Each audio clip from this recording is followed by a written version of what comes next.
Hello दोस्तों, स्वागत है आपका अपना YouTube channel MTA GK quiz. और आज के इस वीडियो में हम लोग देखने वाले हैं मैथ के प्रीवियस ईयर जो कि रेलवे के एग्जाम में पूछा गया है, जैसे RRB, NTPC, ALP टेक्नीशियन इत्यादि एग्जामों में पूछा गया। और ये 100% रियल क्वेश्चन है। यदि आप लोग मेरे चैनल पर नए हैं तो चैनल को सब्सक्राइब कर लीजिएगा। तो मैं वीडियो को स्टार्ट करता हूँ। क्वेश्चन नंबर 1, वह छोटी से छोटी संख्या ज्ञात कीजिए जिसे इतना में जोड़ने पर प्राप्त संख्या 33 से पूर्णतः विभाजित हो। तो ये है नंबर सिस्टम वाला क्वेश्चन है, जिसमें आपको कितना इसमें जोड़े कि ये 33 से डिवाइड हो जाए। तो दी गई संख्या कितनी है?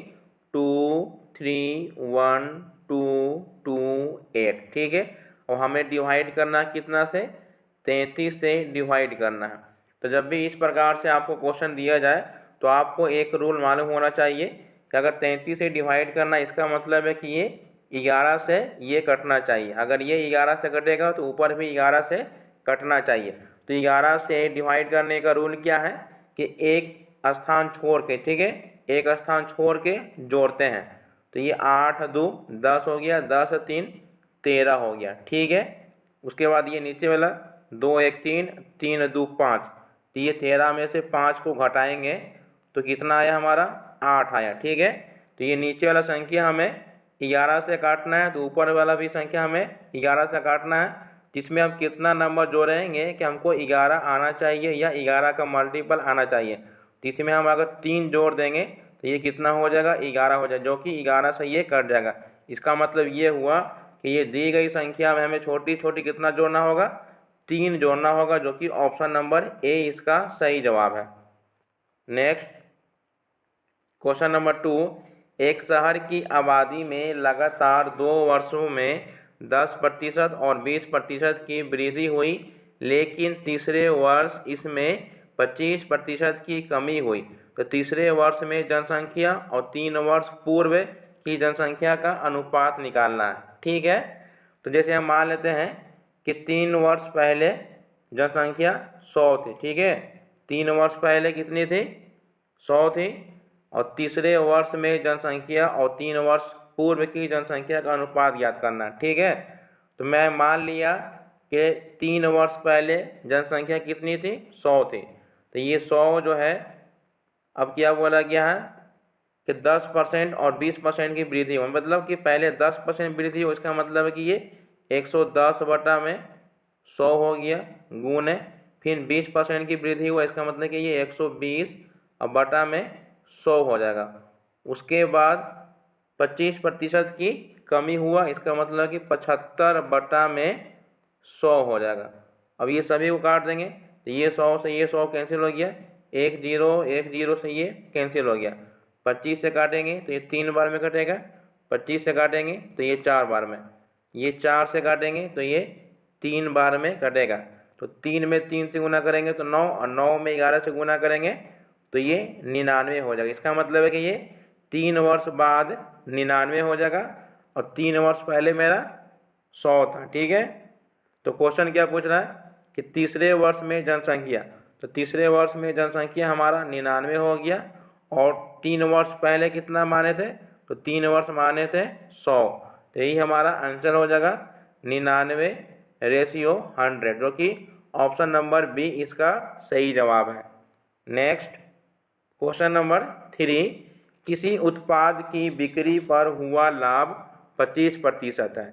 यदि क्रय मूल्य और विक्रय मूल्य के मानों को परस्पर बदल दिया जाए तो कितने प्रतिशत की हानि होगी?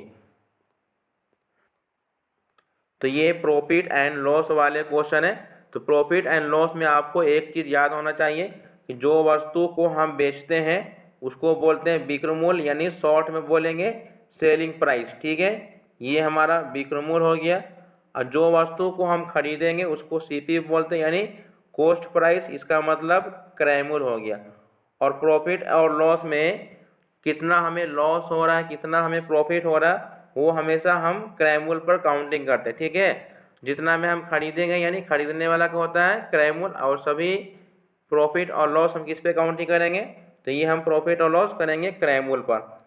अब यहाँ पर क्या बोला है कि किसी उत्पाद की बिक्री पर हुआ लाभ 25% है।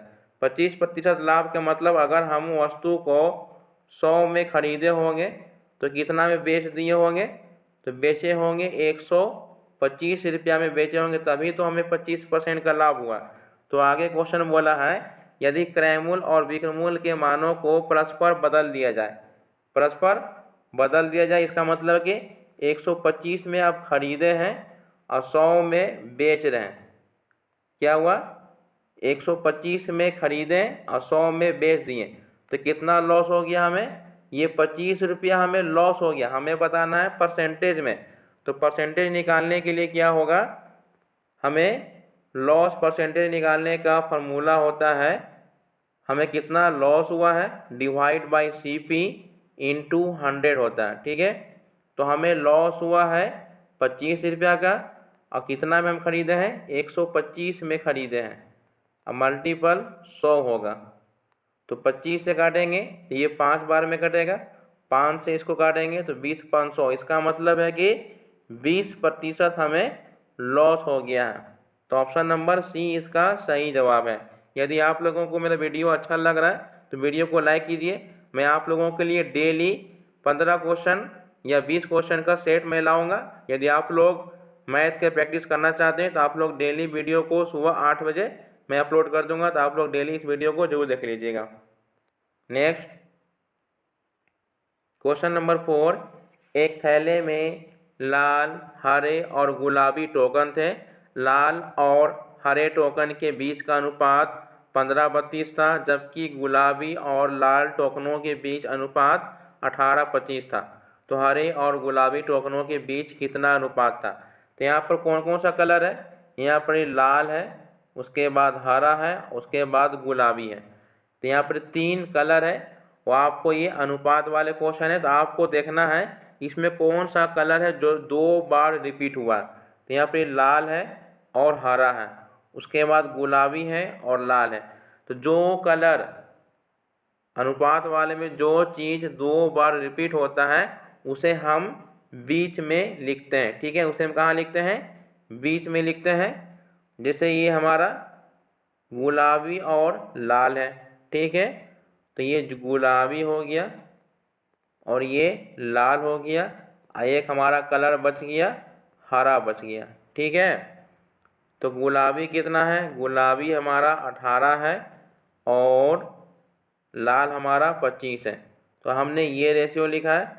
अब ये हमारा बचा हुआ है लाल और हरे टोकन, तो इसमें हमारा लाल 15 है और हरा कितना है, हरा हमारा 32 है। ठीक है, अब इसका हम अनुपात निकालेंगे। तो इसका अनुपात निकालना है, तो इसका अनुपात निकालने के लिए आपको क्या क्या चाहिए, आपको हरा चाहिए और गुलाबी चाहिए।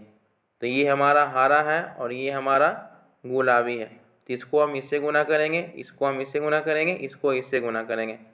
तो 18 में हम 15 से गुना करेंगे, तो ये हमारा 18 गुना 15 हो जाएगा। ठीक है, और ये हमारा 25 गुने 32 हो जाएगा। 18 गुने, तो ये हमारा 18 गुने 15 था और ये रेशियो हमारा 25 गुने 32 है। ठीक है, अब यहाँ पर हमारा 5 से ये कटेगा, 5 तिहाई 15, 5 से काटेंगे तो 25 25, उसके बाद ये 18 तिहाई 54 हो जाएगा, 18 तिहाई 54 और ये गुना करेंगे तो 5 दूनी 10, 5 तिहाई 15, 1 16 हो जाएगा।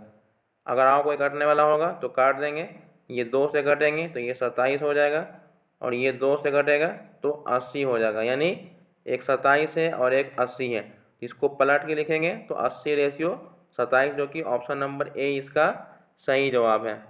नेक्स्ट क्वेश्चन नंबर 5, एक्स और वाई ने एक व्यवसाय आरंभ किया। एक्स ने 8,000 का निवेश किया और वाई ने 10,000 का निवेश किया। 6 महीने बाद जेड भी 6,000 के निवेश के साथ उस व्यवसाय में शामिल हो गया। यदि 3 वर्षों में 9,660 रुपये का लाभ होता है तो जेड का हिस्सा क्या होगा। अब यहाँ पर ये एक्स है, वाई है और ये जेड है। ठीक है, तो एक्स जो है वो 8,000 रुपया निवेश किया था, ठीक है। उसके बाद वाई जो है वो 10,000 रुपया निवेश किया था, कितना, 10,000 रुपया निवेश किया। और लास्ट में जब जेड आया तो जेड जो है वो 6,000 रुपया निवेश किया। और टोटल कितना समय है, टोटल 3 वर्ष का है।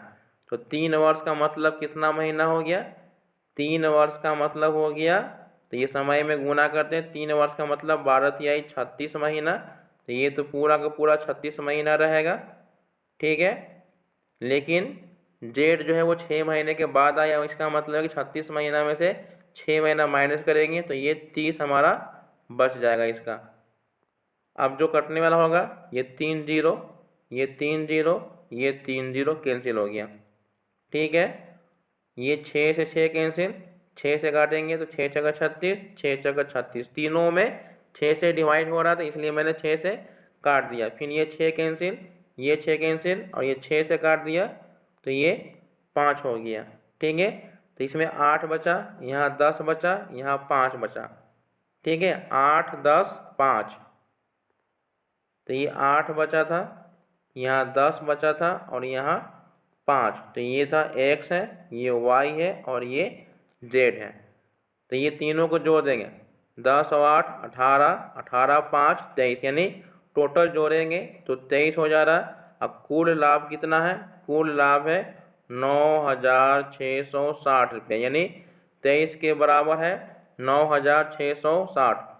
तो हम ये 23 से इसको काटेंगे तो ये 23 चौके 92 हो जाएगा और 23 यहाँ पर ही हमारा 4 आ जाएगा, यानी 23 दूनी 46, यानी 420 रुपया आ गया।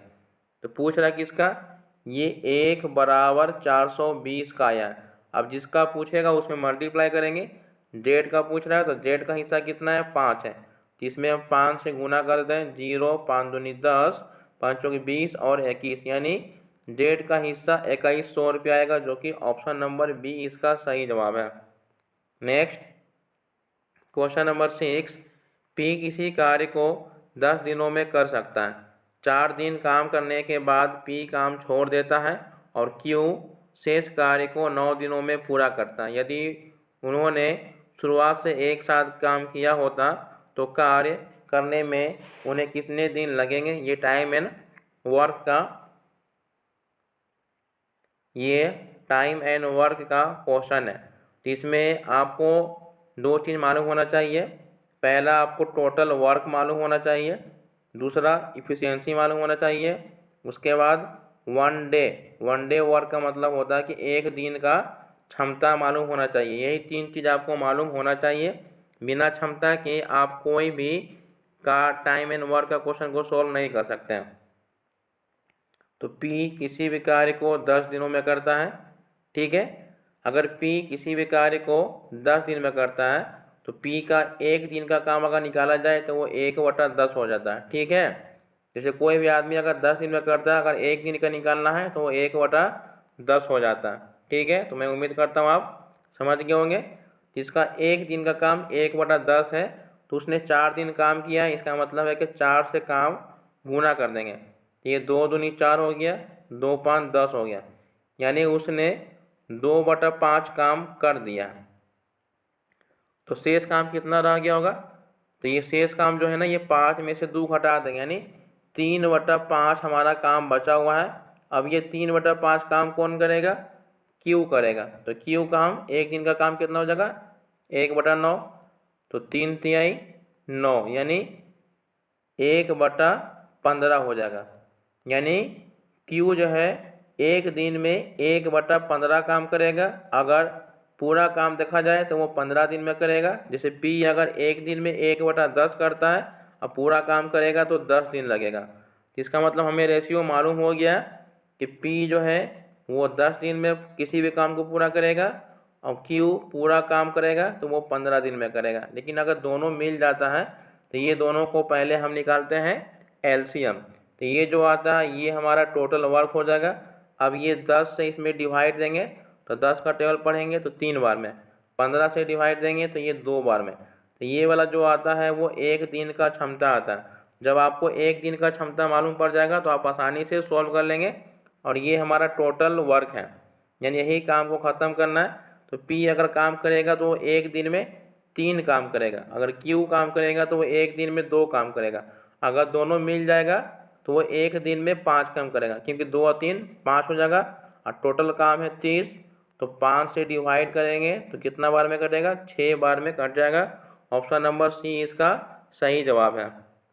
नेक्स्ट क्वेश्चन नंबर 7, 2000 रुपया 40% की दर से वार्षिक चक्रवृद्धि ब्याज की दर पर तीसरे वर्ष के लिए ब्याज की राशि क्या है। तो ये आपको CI निकालना है, यानी कंपाउंड इंटरेस्ट निकालना है। तो ये मैं आप लोगों के लिए HW दे रहा हूँ, आप लोग इसे सॉल्व कीजिए और अपना आंसर हमें कमेंट बॉक्स में ज़रूर भेजिएगा। नेक्स्ट क्वेश्चन नंबर 8, एक माँ और पुत्र की आयु में 20 वर्ष का अंतर है। 5 वर्ष बाद पुत्र की आयु उसकी माँ की वर्तमान आयु से आधी होगी, तो पुत्र की आयु कितनी है। तो एक चीज़ हमेशा एज में याद रखिएगा कि अभी जितने वर्ष का अंतर है 10 वर्ष बाद भी अंतर उतना ही रहेगा। अंतर जो होता है वो कभी नहीं बदलता, क्योंकि अगर आज आप हमसे 10 वर्ष बड़ा हैं तो 20 वर्ष बाद भी आप हमसे 10 वर्ष ही बड़ा रहेंगे, ना कि 50 वर्ष बड़ा हो जाए, क्योंकि आपका एज बढ़ेगा तो मेरा भी एज बढ़ेगा। ठीक है, तो एज वाले क्वेश्चन में अंतर कभी नहीं बदलता, चाहे वो पहले जितना हो बाद में भी अंतर उतना ही रहेगा। ठीक है, तो यहाँ पर ये एक माँ है और उसका एक पुत्री है, यानी डॉटर है। तो यहाँ पर ये बोला है कि 5 वर्ष बाद, तो ये 5 का मतलब होता है प्लस का मतलब 5 वर्ष बाद पुत्री की आयु उसकी माँ की वर्तमान आयु से आधी होगी। आधी का मतलब अगर ये दुगना होगा तो ये इसका 1 वर्ष का होगा। ठीक है, तो ये दोनों का डिफरेंस कितना आएगा, यहाँ पर 1 आएगा, जबकि हमारा डिफरेंस कितना है 20 वर्ष का है। तो 1 बराबर 20 है, अगर 1 बराबर 20 है इसका मतलब है कि पुत्री जो है 20 वर्ष का होगा तो माता कितना का होगा, 40 का वर्ष का होगा। लेकिन ये कब का है, ये 5 वर्ष बाद का है। हमें चाहिए वर्तमान, तो बाद वाले से वर्तमान में आने के लिए हमें माइनस करना पड़ता है। तो ये 5 वर्ष बाद का है तो हम इसमें से ये 5 वर्ष माइनस कर लेंगे तो ये 15 वर्ष हो जाएगा। पुत्री 15 वर्ष का था। ठीक है, ऑप्शन नंबर ए इसका सही जवाब है। नेक्स्ट क्वेश्चन नंबर 9, 4 संख्याओं A, B, C और D का कुल औसत 26 है। यदि A और B का औसत 19.5 है तो C और D का औसत कितना होगा। तो यहाँ पर ही औसत का मतलब A plus B plus C plus D, औसत 4 को है तो 4 से डिवाइड देंगे, इसका औसत दिया हुआ है 26 दिया हुआ है। ठीक है, तो A plus B plus C plus D, अगर कुल योग निकालना है तो ये 4 से गुना कर देंगे।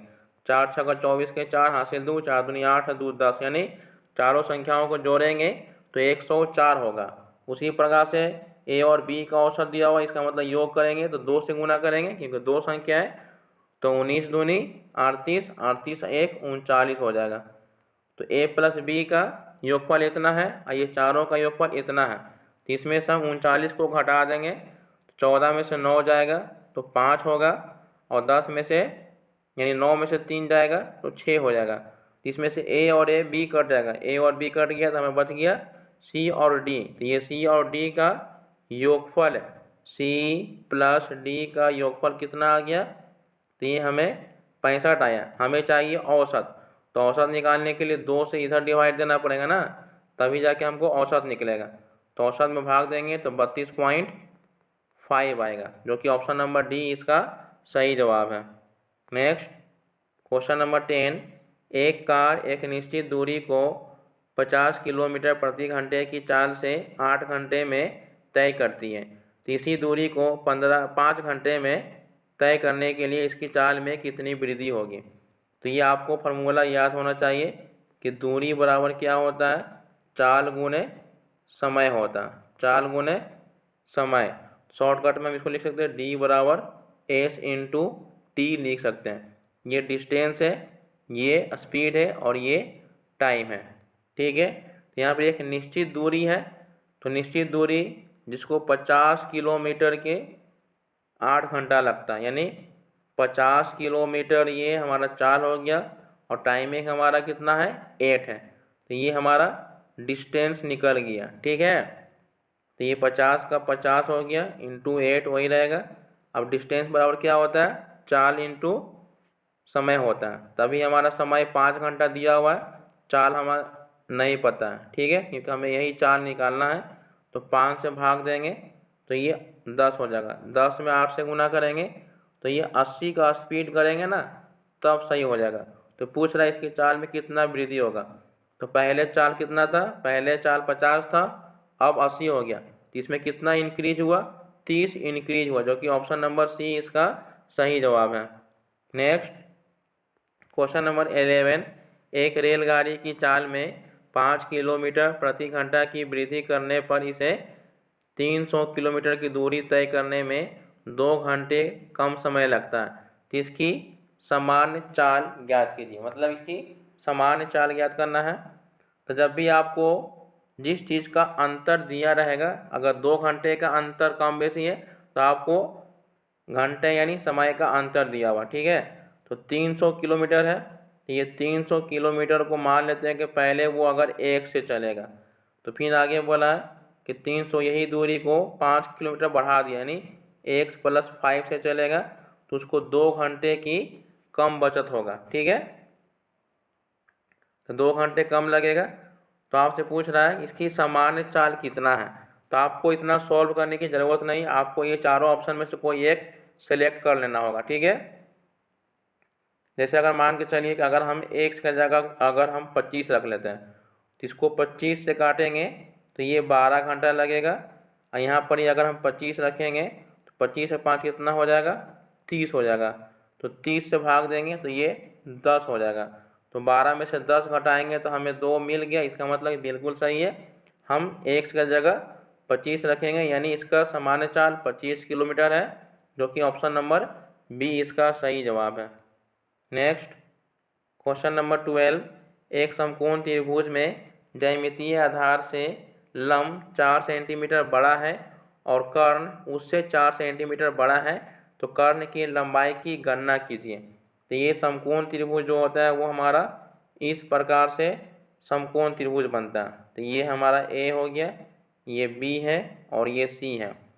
इसको बोलते हैं लंब, इसको बोलते हैं आधार, इसको बोलते हैं कर्ण। तो यहाँ पर क्या बोला है कि ज्यामितीय आधार से, तो आधार को अगर हम मान लेते हैं x, तो लंब जो है वो x + 4 हो जाएगा, और कर्ण जो है उससे भी 4 सेंटीमीटर बड़ा, इसका मतलब कि x + 8 हो जाएगा, ठीक है, x + 8 हो जाएगा। तो यहाँ पर आपसे क्या पूछ रहा है, कर्ण की लंबाई की गणना करना है, ठीक है, कर्ण की लंबाई की गणना करना है।